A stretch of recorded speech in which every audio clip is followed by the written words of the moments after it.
La unidad del cuerpo de Cristo. Hemos estado hablando en Romanos acerca de la gracia y la justificación, acerca del propósito para que lleguemos a ser ese pueblo de Dios y cómo el Señor nos hizo de ambos pueblos, judíos y gentiles, un solo pueblo, cómo estando gobernados y dominados por el pecado y por la carne, el Señor vino a hacer una obra transformando nuestras vidas a través de la obra de Jesucristo y nos llevó ahora al gobierno del Espíritu Santo. Claro, cambiamos de reino, es un reino ahora celestial, es un reino donde el Señor es el que gobierna y no nosotros, donde dependemos de su palabra. Y durante Romanos tenemos dos partes principales en la carta: el Evangelio de la justicia de Dios, del capítulo 1 al capítulo 11:36, o sea, 1 al 11, y después del capítulo 12 al final, quitando la conclusión, tenemos el fruto de la justicia de Dios. O sea, ¿cuál es el evangelio de la justicia de Dios? Y luego, ¿cuál es ese fruto en los que han creído en el evangelio de Dios? Y recordemos también cómo en Romanos 1, 16 y 17, Pablo está diciendo: no me avergüenzo de este evangelio, porque este evangelio que tiene poder de Dios para salvación y se revela por fe y para fe, como está escrito: mas el justo por la fe vivirá. Y muchos de los grandes hombres de Dios, de los reformadores, tomaron este pasaje para entender que no es por obras, sino por la justicia de Dios, por la gracia de Dios que somos salvos. Y cuando entendemos esa justicia de Dios, que somos justificados, debe haber un fruto en nosotros. Y ese fruto es la unidad con el cuerpo de Cristo, la unidad con el Señor.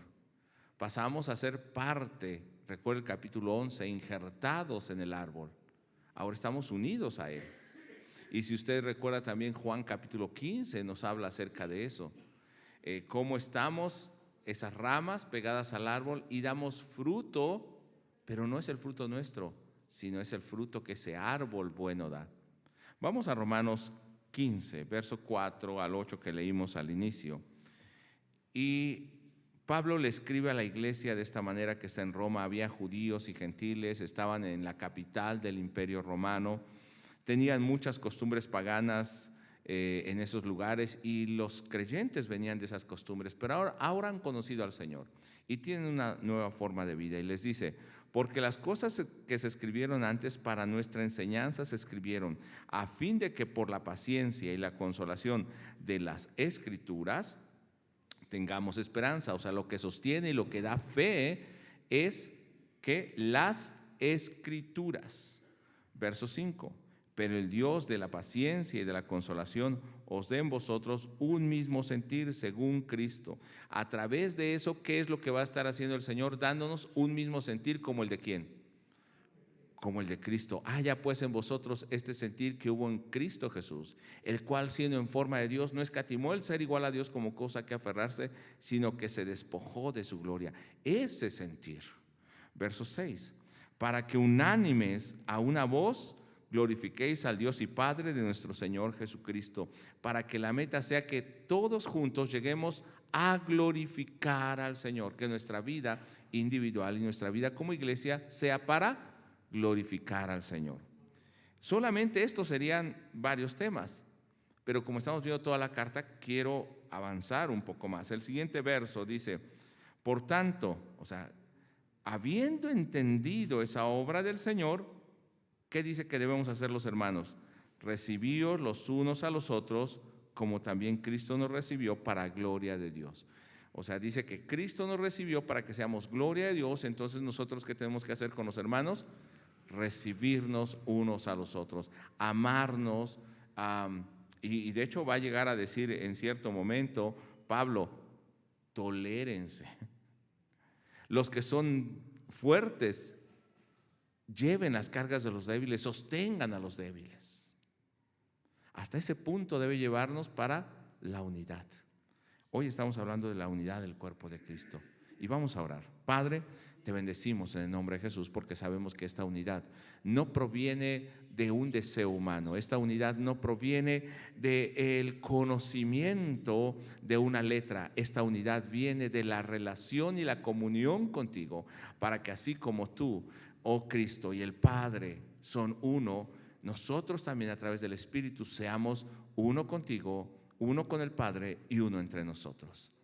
Señor, permite que no haya desavenencia, no haya separación en el cuerpo, no haya divisiones, sino que estemos perfectamente unidos. Padre, agradecemos por tu presencia en esta hora, trayendo esa unidad, el consuelo a través de tu palabra, en el nombre de Jesucristo. Amén. Y Pablo se va a preocupar mucho de la unidad, tanto que hay cartas como a los filipenses que nos habla de la unidad. En Corintios, cuando habla de las disputas que hay en ellos, dice esto no debe ser así, y nos habla de cómo es el cuerpo, que a veces el ojo está diciendo soy más importante que la boca o la mano, y dice en el cuerpo no es así. Entonces nosotros de la misma manera, aún el más pequeño es tomado en la misma estima que aquel que nosotros consideramos mayores. Y Pablo nos va a estar hablando acerca de esta unidad, pero ¿en quiénes? En los que han llegado al conocimiento del Señor, a ese crecimiento que nos dice Pablo también, a la unidad o a la madurez, a la estatura del Señor Jesucristo. Pero quiero recordar algunos versos que estuvimos viendo en la semana anterior. En el capítulo 8, verso 30, solamente voy a estar recordando algunos pasajes. El Señor nos llevó a una relación correcta en comunión con Dios. O sea, una relación correcta es estar unido a Dios por medio de Jesucristo. ¿Cómo lo hizo? A través de su maravillosa gracia cuando nos salvó. Y no somos merecedores de ello, pero Él nos hizo merecedores de esa gracia, de esa justificación. Nos unió, nos puso en correcta relación con Dios. En ese estado estamos ahora. En el capítulo 6, versos 6 y 7, nos dice que nuestro hombre, nuestro viejo yo, nuestra carne fue crucificada juntamente con Cristo para que el pecado y la muerte ya no tengan poder y autoridad sobre nosotros. O sea, nos hizo libres a través de su sacrificio y juntamente con Él estamos crucificados. Y en todas las cartas de Pablo va a estar hablando de esto. El tema principal en muchas de las cartas es la crucifixión y la resurrección de Jesucristo. Por eso Él le llama el evangelio de la cruz, no de una cruz física, sino a través de ese sacrificio nosotros pasamos de un reino de muerte, de un reino carnal, humano, a un reino celestial y espiritual. En el capítulo 6, verso 12, y doy los versos para que los que están escribiendo puedan escribir y luego lo lean en su casa. 6, 12 y el capítulo 8, 14 dice que no dejemos entonces que el pecado ahora domine nuestras vidas, porque ahora en el capítulo 8, verso 1 dice que 1 y 2 estamos gobernados por el Espíritu Santo. Él dirige nuestras vidas a una vida de victoria, victoria sobre el pecado y victoria sobre la muerte.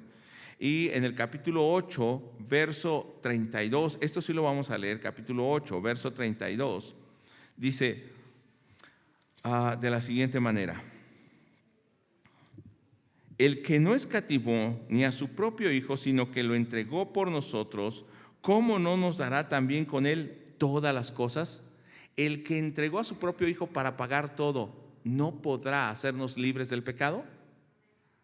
¿No podrá cambiar nuestra vida, nuestro carácter, nuestros pensamientos? Sí. ¿Habrá alguna condenación para los que están en Cristo? ¿Lo vimos la semana anterior? No. Verso 37. Antes, en todas estas cosas somos más que vencedores por medio de aquel que nos amó. Y me regreso al capítulo 8, pero ahora el verso 3 y 4. Porque lo que era imposible para la ley, por cuanto era débil, o sea, la ley, los ritos, la religión, la letra, nuestras obras no pueden hacernos libres, es imposible. Dice, por cuanto era débil por la carne, Dios, enviando a su Hijo en semejanza de carne, de pecado, y a causa del pecado, lea conmigo, condenó al pecado en la carne. Vino a mostrar que en esta carne se puede vivir en obediencia a Dios. verso 4. Y vea este verso, nos muestra cómo no queda nada que no pueda ser pagado. Jesucristo y su sacrificio cumplió plenamente el requerimiento de la ley y el requerimiento del Padre para dar la salvación. Para que la justicia de la ley se cumpliese en nosotros, que no andamos conforme a la carne, sino conforme a la ley. Para que la justicia de la ley se cumpliese en nosotros. Para que todo lo que demanda la ley se cumpla en nosotros. ¿Y a través de quién lo hizo? A través de Cristo. Muy bien. Entonces, ahora nosotros, ¿cómo vivimos? Bajo el gobierno del Espíritu Santo. Entonces, no volvamos a esa vida de antes. Dice en el capítulo 8:32 que vimos entonces que el pago fue completo ya en Cristo. Y en el capítulo 11, verso 17 y 18, de hecho todo el capítulo 11, ¿qué nos va a decir? Que ahora con esa obra que el Señor hizo nos injertó en el árbol. Ahora somos parte de ese árbol. No se debe ver diferencia entre el árbol y nosotros. Porque cuando usted injerta una rama, ¿qué pasa con la rama después de un tiempo? Abre el árbol, de hecho la rama también la corta y luego la mete, la sostiene, y después de un tiempo, ¿qué pasa entre el árbol y la rama? Se unen y pasan a ser uno solo. El árbol, la raíz, la savia alimenta esa rama. Entonces dice en el capítulo 11, versos 17 y 18, pues si algunas de las ramas fueron desgajadas y tú, siendo olivo silvestre, has sido injertado en lugar de ellas y has sido hecho participante de la raíz y de la rica savia del olivo, no te jactes contra las ramas, y si te jactas, sabe que no sustentas tú a la raíz, sino la raíz a ti. Entonces, ¿a dónde nos lleva? A una vida de unidad, pero también a una vida de humildad, de dependencia completa de Dios. Entonces, Pablo va a llegar a los últimos capítulos hablando precisamente acerca de la unidad de la iglesia. Y en el capítulo 12 vamos a ir parte por parte. En el capítulo 12 voy a ir leyendo algunos versos. La unidad del cuerpo de Cristo va a glorificar al Señor. Todo lo que vamos a estar viendo aquí es qué es lo que glorifica al Señor. Y el propósito es que llegásemos a ser uno. Capítulo 12, verso 1, ahora voy a leer en Nueva Traducción Viviente. Hace rato estaba leyendo en Reina Valera 60. Dice: por lo tanto, amados hermanos, os ruego que entreguen su cuerpo a Dios por todo lo que Él ha hecho a favor de ustedes. Versión 60 dice que presentemos nuestros cuerpos en sacrificio vivo. Y la Nueva Traducción Viviente dice: ofrezcan sus cuerpos. ¿De qué manera? Dice que sean un sacrificio vivo, santo, la clase de sacrificio que a Él le agrada. Esa es la verdadera forma de adorarlo, esa es la verdadera forma de glorificarlo, presentar nuestras vidas, no obras o ritos. ¿Qué hago? ¿Qué más necesita el Señor? El Señor no necesita más de nosotros, no necesita nada de nosotros, sino cuando nuestra vida está rendida, recuerda el capítulo 8, bajo el gobierno del Espíritu Santo, estamos unidos a Cristo. Entonces, ¿qué fruto empezamos a dar? El fruto del Espíritu, el fruto de Dios, el fruto de la palabra. Y dentro de eso, ¿qué dice? Somos nosotros un sacrificio vivo, santo y agradable a Dios, que finalmente estaremos viendo también ese pasaje, pero ahora continuaremos para que avancemos y veamos cómo es que ese sacrificio o ese cuerpo, hablando del cuerpo de Cristo, y nosotros, porque habla también de nuestro cuerpo y nuestros miembros, son entregados al Señor. Dice que en el capítulo 12, verso 3, como basados en este privilegio y autoridad que Dios me ha dado, dice Pablo, le advierto a cada uno de ustedes lo siguiente: ninguno se crea mejor que lo que realmente es. Sean realistas al evaluarse a ustedes mismos. O sea, nos está hablando, cambien su carácter a un carácter de humildad. ¿Qué es lo que genera división en la iglesia, en el cuerpo? Las revoluciones, las luchas entre países. La avaricia, la soberbia, el creerse más que el otro, el decir esto me pertenece, el querer quitarle al otro, el ser más que los demás, ¿o no? Y entonces por eso empieza ahí, dice, ustedes no tengan más alto concepto. ¿Y qué concepto debemos tener delante del Señor? No es que seamos mediocres ni nos menospreciemos, porque el Señor nos ha hecho su pueblo. Sin embargo, ¿qué merecíamos de lo que Dios nos ha dado? Nada. Sin embargo, Él nos hizo, ¿qué dice la palabra de Dios? Sus reyes y sacerdotes para gloria de Dios. Pero no caminemos de esa manera, porque muchos caminamos, soy hijo de Dios, ya nadie me merece, ni los de la iglesia ni los de afuera me merecen. No tendríamos o no debíamos tener un corazón humilde. Haya en ustedes el mismo sentir que hubo en ¿quién? En Cristo Jesús. Empezamos por la humildad. Eso es lo que va a traer unidad verdaderamente al cuerpo de Cristo. Considerar a los demás, amar a los otros. Debe procurarse la unidad en el cuerpo de Cristo, en la iglesia local como en la iglesia en general. En teología se le llama el cuerpo místico o el cuerpo celestial o la iglesia celestial. La iglesia terrenal y la iglesia celestial pueden estar juntas, pero en el momento de que venga el Señor, en el momento de que todo termine, ¿qué iglesia permanece? La iglesia celestial. ¿Qué diferencia hay? No es que la iglesia terrenal está aquí y la iglesia celestial allá. No, sino que la iglesia terrenal puede incluir a la iglesia celestial, pero la iglesia celestial no incluye a la iglesia terrenal.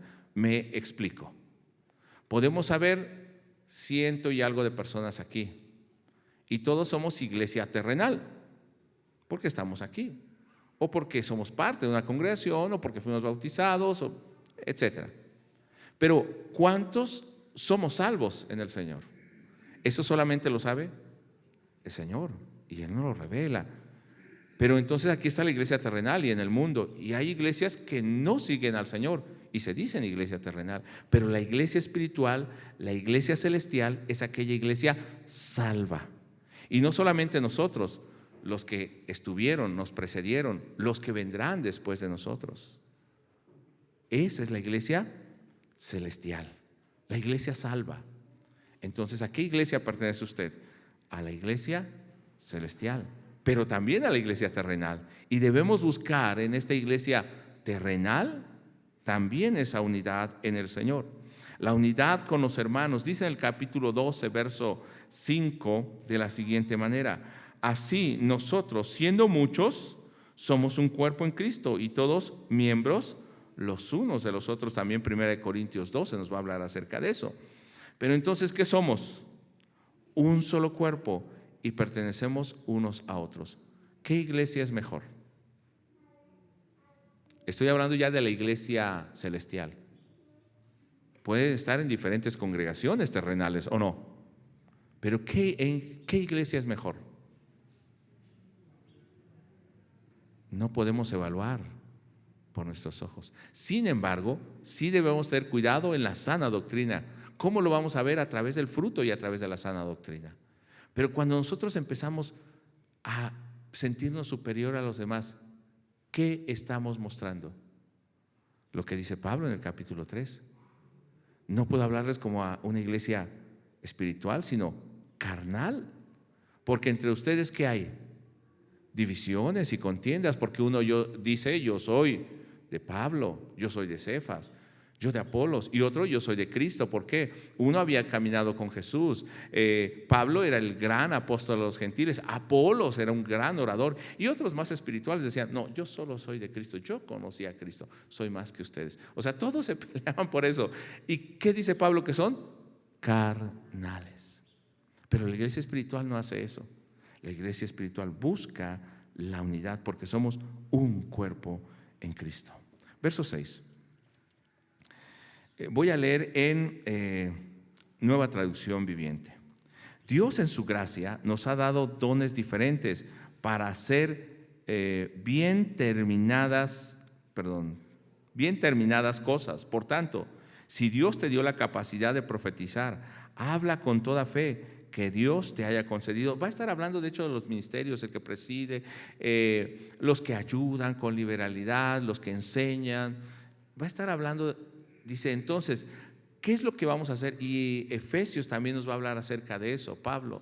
¿Qué vamos a hacer? los dones que el Señor nos ha dado y los ministerios son para la edificación del cuerpo de Cristo, para la unidad del cuerpo de Cristo.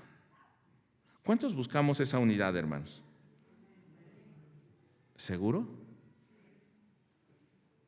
Esto debe ser nuestra oración. Luego vamos a llegar a Juan 17 al final, pero quiero que usted vaya viendo cómo realmente tenemos que ser esa iglesia que ha sido justificada, que ha sido salvada, que reconoce la obra de Jesucristo. En el capítulo 12, verso 10, no solamente hablamos de la humildad, sino hablamos del amor.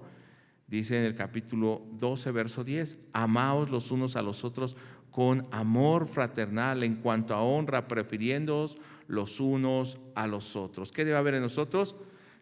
Amor. Antes humildad, ahora amor. Hagamos por amor al hermano. ¿Cómo le habla? ¿Cómo lo trata? ¿Cómo lo ve? De hecho, Pablo va a llegar a decir, mira, algunos hacen diferencia entre día, otros en lo que se come o beben. Otro considera igual todas las comidas o los días.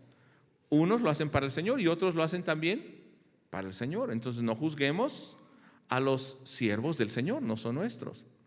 Pero va a llegar a decir, pero si aún lo que yo como o bebo fuese causa para que mi hermano que es débil caiga, ¿qué dice Pablo?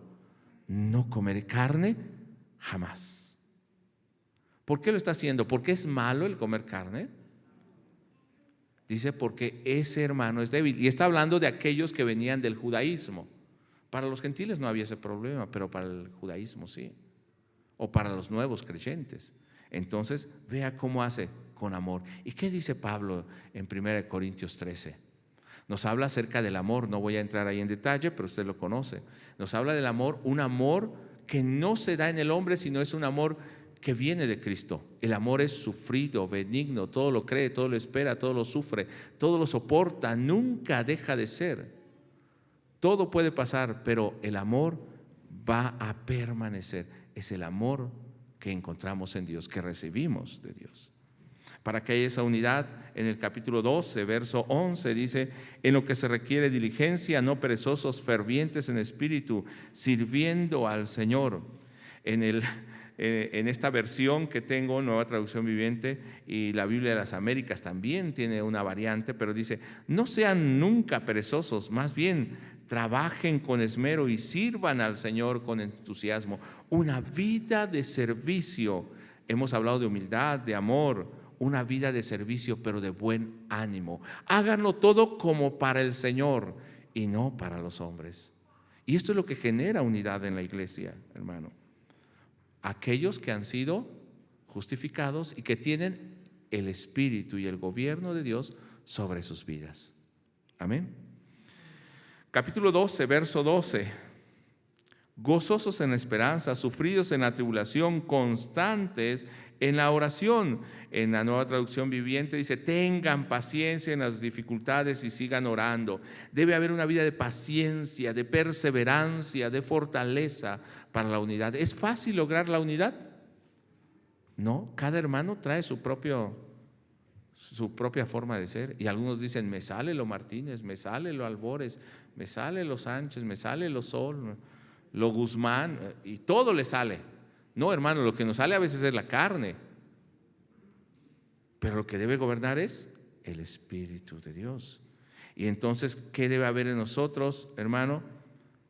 Un corazón no solamente de gozo en los momentos buenos, sino aún en las dificultades, que haya paciencia, que haya perseverancia, que podamos enfrentar las pruebas. Eso lo vimos la semana anterior, no, hace 2 semanas. Que aún haya gozo cuando vienen las dificultades, porque está fortaleciendo nuestro carácter. Acuérdese de Santiago capítulo 2, nos va a hablar acerca de eso, Santiago 1 y 2. Y el 2 va a decir, también hablando de la fe, la fe se va a mostrar con los hechos, van juntos. Bueno, regresemos a Romanos 12, 13. Dice, compartiendo para las necesidades de los santos, practicando la hospitalidad. ¿Qué es lo que promueve también unidad? La ayuda mutua. Estén listos para ayudar a los hijos de Dios cuando pase necesidad. De hecho, Pablo en esta carta que está diciendo: hermanos, oren por mí porque voy a Jerusalén a llevar la ofrenda que los de Macedonia y Acaya, que sería ahora Grecia y la parte de Macedonia, se volvió a llamar Macedonia, esas iglesias habían juntado, y aunque eran más pobres, no eran ricas, juntaron una ofrenda para los de Jerusalén que estaban pasando por pobreza.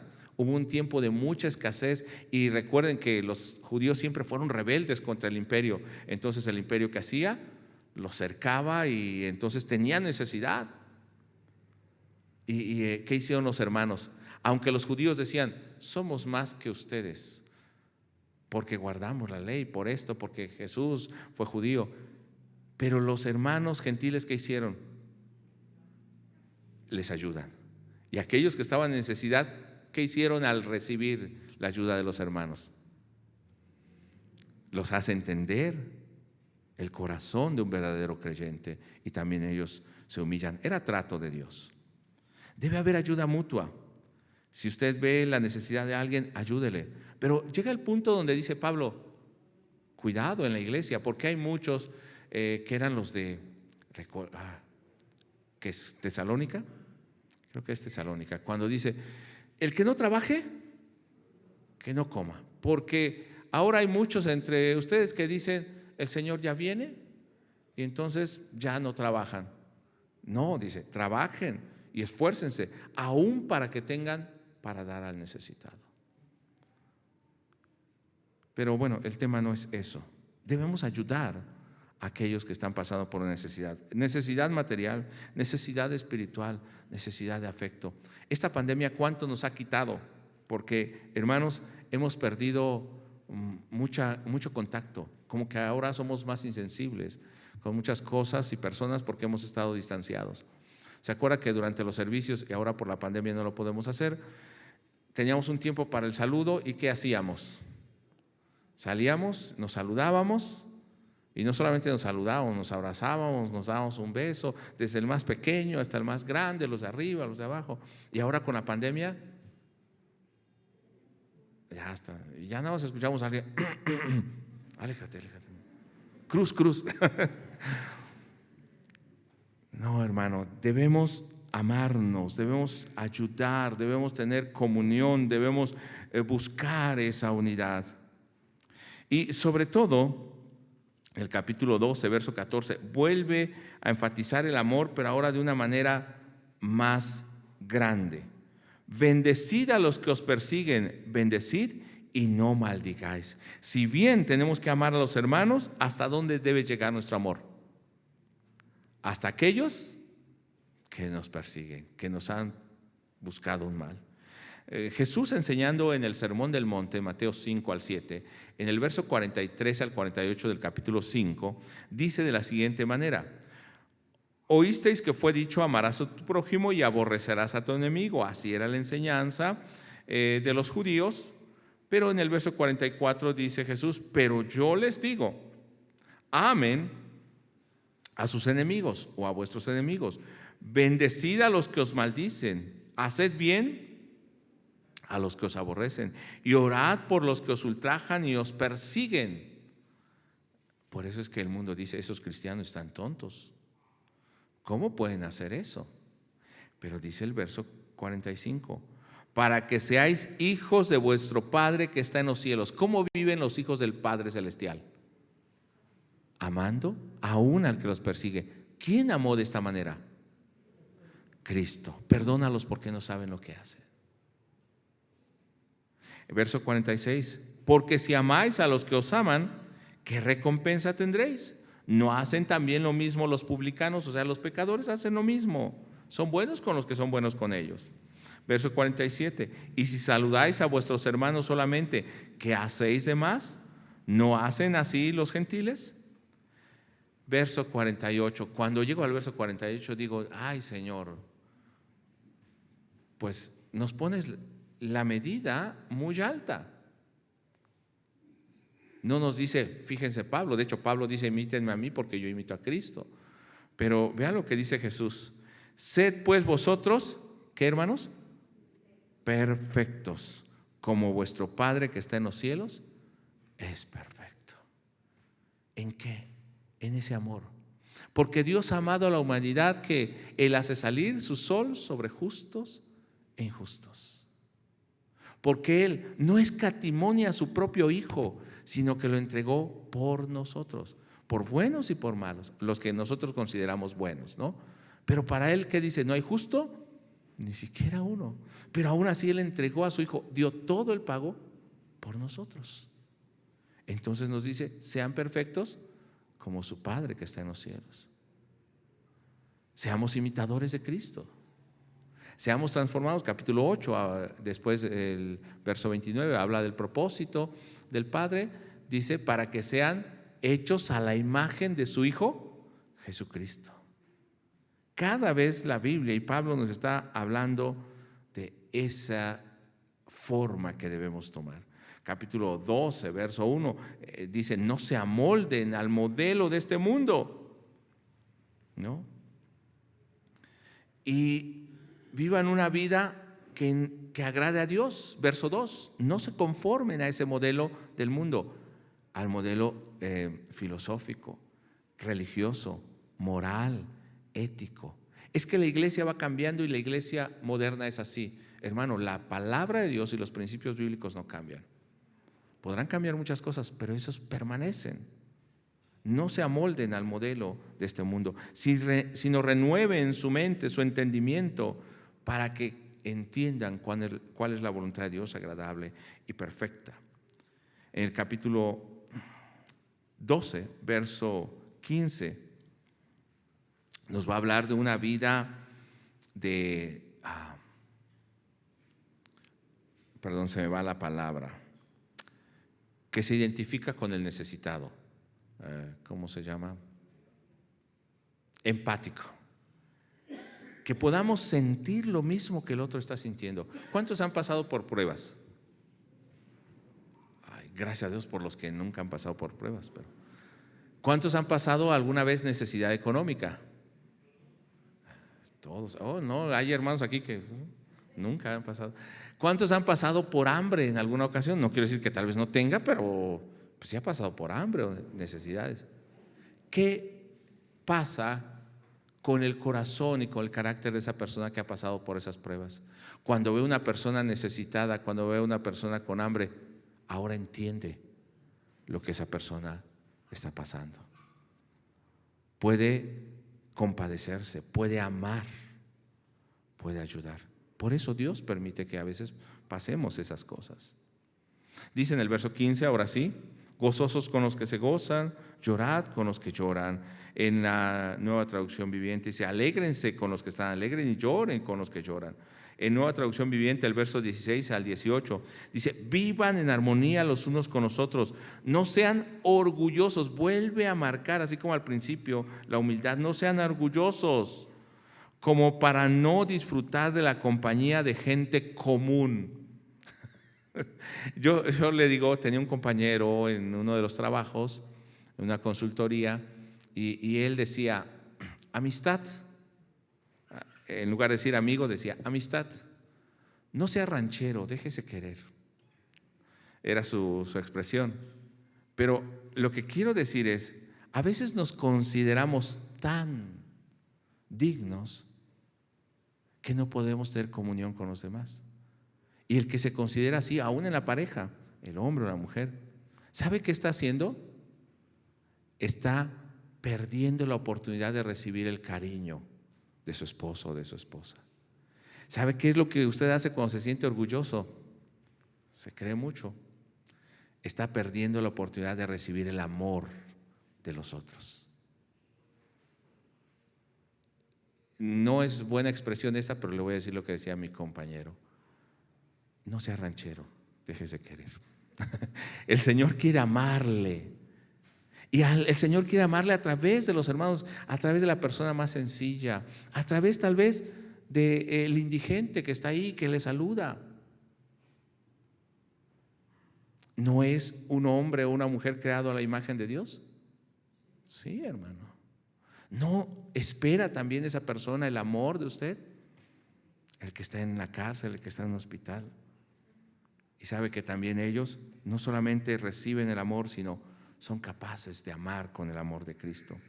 Dice el verso 16, vivan en armonía, no sean orgullosos, no piensen que lo saben todo. Verso 17, nunca devuelvan a nadie mal por mal, compórtense de tal manera que todo el mundo vea que ustedes son personas honradas. Hagan todo lo posible por vivir en paz y gozo con todos. ¿Y esto qué va a provocar? Un testimonio al mundo.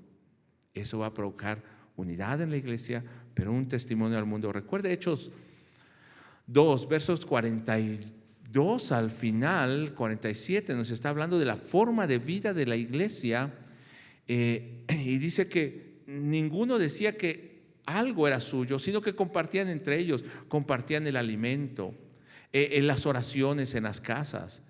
Y al final, ¿qué dice ese pasaje? Y el Señor añadía a la iglesia los que habían de ser salvos. Dice que aún milagros y prodigios eran hechos y la gente los tenía en alta estima. ¿Por qué? Porque vivían como iglesia. ¿Qué es lo que pasa hoy? Abrimos las redes sociales y ¿qué predicaciones vemos? A veces en lugar de edificar dan pena. Cuando alguien habla de un cristiano, dice, ¿y eso que dice que es cristiano? Y mira, así y así, así. Pero esa no es la iglesia de Cristo. La iglesia de Cristo debe vivir con un buen testimonio, en unidad con Cristo, en obediencia al Señor, en unidad en la iglesia. Y entonces no solamente predica, sino aún los de fuera ven. ¿Y qué decía? ¿Qué dice Hechos 2? Y el Señor añadía a la iglesia los que habían de ser salvos. Pero el papel de la iglesia es vivir como iglesia. El papel del creyente es vivir como un hombre o una mujer salvos, justificados por el Señor.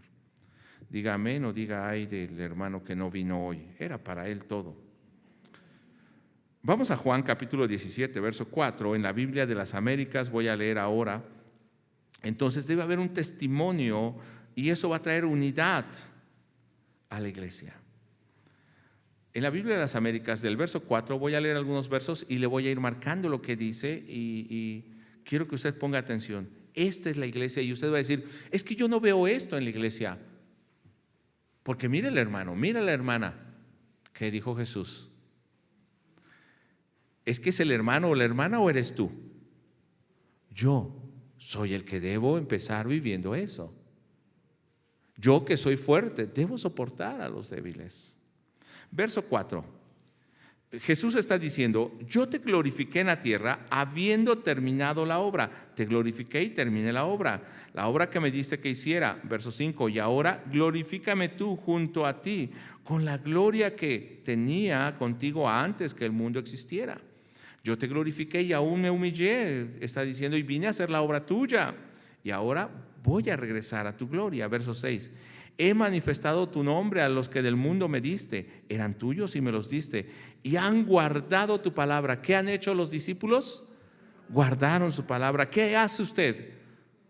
Guarde su palabra. Verso 7. Ahora han conocido que todo lo que me has dado viene de ti. Verso 8. Porque yo les he dado las palabras que me diste. ¿Y qué pasó con estas palabras? Las recibieron y entendieron y creyeron que tú me enviaste. Las recibieron, las entendieron y las creyeron. Y estos discípulos, esta iglesia empieza a entender lo que es la obra de Dios a través de Cristo. Verso 9, entonces, ¿qué hace Jesús con esos que recibieron la palabra y que permanecen en ella? Yo ruego por ellos, no ruego por el mundo, sino por los que me has dado, porque son tuyos. Verso 10, y todo lo mío es tuyo y todo lo tuyo es mío, y he sido glorificado en ellos. Señor, yo te glorifico. Yo les hablé de ti, o sea, les estoy compartiendo tu gloria. Yo estoy siendo glorificado en ellos. ¿Cómo? Cuando ellos reciben la palabra, la creen y hacen la obra, como yo he hecho la obra tuya. Verso 11. Ya no estoy en el mundo, pero ellos sí están en el mundo, y yo voy a ti, Padre Santo. Guárdalos en tu nombre, el nombre que me has dado, para que sean uno, así como nosotros. El Padre y Jesús, ¿qué son? Uno. ¿Y qué ora Jesús? Que ellos sean uno como nosotros. ¿Cómo es Dios? ¿Hay separación en Dios, división en Dios? No, Dios es uno. Verso 20. Mas no ruego solo por esto. Se está hablando de los 12 discípulos y los demás que seguían, los discípulos del primer siglo, sino también por los que han de creer en mí por la palabra de ellos. ¿Por quién oró Jesús? ¿Por quién? ¿Y quiénes son los que han creído por la palabra de ellos? Yo he creído. Verso 21. Para que todos sean uno. Es el mismo mandato para nosotros. Como tú, oh Padre, estás en mí y yo en ti, que también ellos estén en nosotros, unidos a Cristo y unidos como cuerpo, para que el mundo crea que tú me enviaste. Esta es la mejor manera de ser testimonio y predicar. Verso 22. La gloria que me diste, les he dado. ¿Qué tenemos del Señor? ¿Cuál es el propósito de tener su gloria? Para que sean uno. Así como nosotros somos uno. Cada verso de estos podemos hacer temas, pero no puedo extenderme tanto. Verso 23. Yo en ellos y tú en mí, para que sean perfectos en unidad. Diga esto, perfectos en unidad. No es algo que está dado de por sí, sino es algo que nosotros debemos trabajar día a día, para que el mundo sepa que tú me enviaste y que los amaste tal como me has amado a mí. En esto se muestra el amor del Señor y la obra de salvación, cuando nosotros somos uno. Pero ¿qué debe haber en nosotros? Amor, paciencia, ayuda mutua, unidad sobre todo. El amor es lo que hace la diferencia entre el pueblo de Dios. Y no estoy hablando del amor del mundo. Ay, mira qué bonito, un apapacho y todo está bien. No estoy hablando de ese amor el optimista o ese amor del mundo. No, estoy hablando de ese amor que ha sido transformada la vida por la obra de Cristo, que vive en obediencia, que está dispuesto a sufrir por el evangelio, que ama a su hermano, que ora por su hermano, que ora por el necesitado, que vive la palabra día a día. Ese amor al Señor. Entonces, en el capítulo 13, verso 8, nos dice nuevamente que el cumplimiento de la ley es a través de la obra en Cristo. Y esa obra en Cristo se manifestó cuando Dios nos amó, Cristo nos amó, de tal manera amó Dios al mundo que entregó su vida. Si nosotros amamos a nuestro hermano, ¿cómo se cumpliría la ley en nosotros? Amando a nuestro hermano y como Cristo entregando nuestra vida por nuestro hermano. Dice el verso 8, no debáis a nadie nada, sino el amaros los unos a los otros, porque el que ama al prójimo ha cumplido la ley. Algunos dicen, es que debo guardar esto, guardar lo otro. Bueno, ¿quieres guardar todo eso? Ama a tu hermano. Con eso se cumple la ley. ¿Cuántos aman a su hermano? ¿Y cuántos hasta al pastor lo aman? Yo creí que no, porque ese pastor nada más les está regañando. Si aman a su prójimo, cumplen la exigencia de la ley de Dios. Pero ¿cuántos aman al jefe que los ha tratado mal? Ya es menos el amor, ¿no? Ese amor debe estar en nosotros. Verso 9. Pues los mandamientos dicen: no cometerás adulterio, no mates, no robes, no codicies. Estos y otros mandamientos semejantes se resumen en uno solo: amarás a tu prójimo como a ti mismo. Si ama a su prójimo. Tantas obras, tanta ley, tanta religión. Ame a su prójimo. Y amar a su prójimo no es estar de acuerdo con el pecado. Amar a su prójimo es hablarle de las buenas nuevas de salvación, del arrepentimiento y de la nueva vida en Cristo. Eso es amar al hermano. Capítulo 14. Entonces nos dice Pablo: acepten a los creyentes que son débiles en la fe y no discutan acerca de lo que ellos consideran bueno o malo. Oren, acepten. ¿Qué había dicho antes? que aquellos que recibieron y creen. Oren por ellos y que crean en el Señor. Verso 2, por ejemplo, un creyente piensa, está bien comer de todo, pero otro creyente con una conciencia sensible come solo verduras. 3, los que se sienten libres para comer de todo no deben menospreciar a los que no sienten la misma libertad. Y al final del verso dice, porque también Dios los ha aceptado a ellos como a ti. Verso 6, los que adoran al Señor un día en particular lo hacen para honrarlo a Él. Los que comen toda clase de alimentos lo hacen para honrar al Señor, ya que le dan gracias a Dios antes de comer. Y los que se niegan a comer ciertos alimentos también quieren agradar al Señor y le dan gracias a Dios. ¿Quién es el débil realmente en esta situación? ¿El que no come o el que come? ¿O el que juzga? Realmente aún aquellos que se consideran fuertes, pero juzgan al otro porque lo hace o no lo hace, son débiles. Hay unos que dicen, soy libre y puedo hacer lo que quiera. Y otro dice, no, esa no es la libertad. Pero ¿sabe? Cuando nosotros tenemos amor, podemos entender a nuestro hermano, orar por él. Cuando verdaderamente dependemos de la palabra de Dios, Dios va a llevar a nuestro hermano a que conozca al Señor. Cuando verdaderamente hay un arrepentimiento. No estoy hablando de aquel que procura estar en contra de todo y que siempre, o que no acepta la palabra de Dios. Lo primero que debe aceptar es reconocer que Dios envió a Jesucristo y debe creer en el mensaje, debe aceptarlo y debe vivir en ese mensaje. Y entonces Dios va a estar obrando en su vida.